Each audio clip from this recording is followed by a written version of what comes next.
Pemerintah Republik Indonesia sudah mengkampanyekan vaksinasi COVID-19 sejak September lalu. Meskipun hingga saat ini vaksin yang digadang-gadang ini belum lolos uji klinis tahap 3. Sejumlah pakar memiliki catatan bagaimana program vaksinasi di Indonesia berjalan efektif.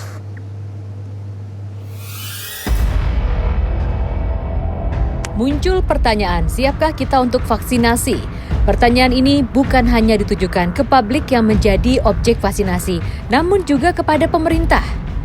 Baru-baru ini, pengajar Departemen Mikrobiologi Fakultas Kedokteran Universitas Gadjah Mada, Muhammad Saifuddin Hakim memberikan beberapa catatan kritis terkait program vaksinasi COVID-19 yang akan dijalankan pemerintah. Cakupan ini juga dipengaruhi tingkat kepercayaan publik terhadap vaksin yang disediakan pemerintah. Minimal, cakupan vaksin harus 70% dari jumlah populasi. Setidaknya dibutuhkan 340 juta dosis vaksin warga Indonesia. Rendahnya efikasi dan efektivitas vaksin bisa mengakibatkan rendahnya tingkat partisipasi publik untuk divaksin. Tidak mudah menyediakan dosis vaksin sebanyak itu. Ya, karena produsen vaksinasi yang sudah di fase 3, yang leading fase 3 itu hanya sekitar 10-an perusahaan farmasi ya, di seluruh dunia.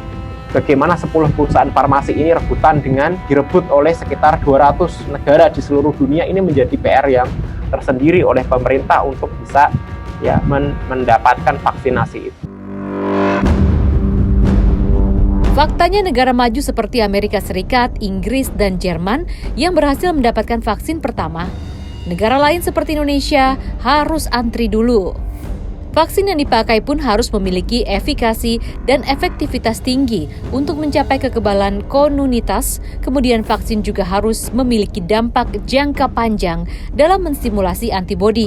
Namun baik pemerintah maupun Bio Farma, BUMN yang ditunjuk pemerintah bekerja sama dengan Sinovac, yakin vaksin produksi perusahaan farmasi asal Tiongkok ini efektif, meski belum ada buktinya. Produk diuji klinis tahap 3 di Brasil dengan tingkat efikasi diklaim mencapai 50% dan di Turki lebih dari 90%. Selain Sinovac, ada 4 vaksin lain yang akan dipakai Indonesia, yakni AstraZeneca, Sinopharm, Pfizer, dan Moderna. Mungkin harapannya dari 5 vaksin ini bisa saling melengkapi.